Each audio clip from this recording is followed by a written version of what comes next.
Article 370 पर आज फैसले का दिन रहा और सभी अर्जियों पर समाअत के बाद सुप्रीम कोर्ट ने फैसला महफूज रख लिया था, जिस पर आज चीफ जस्टिस ने फैसला पढ़ते हुए कहा कि आर्टिकल 370 का प्रोविजन उस वक्त जंग के बाद पैदा हुए हालात को लेकर किया गया था। ये एक परमानेंट प्रोविजन नहीं था और इससे बदला जा सकता था। ये बात आर्टिकल 1 और 370 से वाज़ेह है।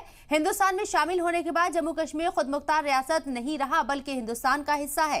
चीफ जस्टिस ने मजीद कहा कि जब राजा हरि सिंह ने हिंदुस्तान के साथ शामिल होने के मुआहदे पर दस्तखत किए थे तभी जम्मू कश्मीर की खुद मुख्तारी खत्म हो गई थी। जम्मू कश्मीर में अब उसकी असेंबली नहीं है और आर्टिकल 370(3) के तहत यहां असेंबली तहलील होने के बाद सदर जमहूरिया को यह हक हासिल है कि वो ये नोटिफिकेशन जारी कर सकते हैं कि जम्मू कश्मीर में 370 को रखना है या उसे खत्म करना है। कोर्ट ने मजीद कहा कि इसे हटाने के लिए मरकजी सरकार ने जिस प्रोसेस का इस्तेमाल किया है वो गलत हो सकता है, लेकिन 370 हटाने का फैसला सही है, जिसके बाद ये तय हो गया है कि जम्मू कश्मीर हिंदुस्तान का अटूट हिस्सा है और 5 अगस्त 2019 को मरकजी सरकार ने जो फैसला लिया था वो नाफिज रहेगा।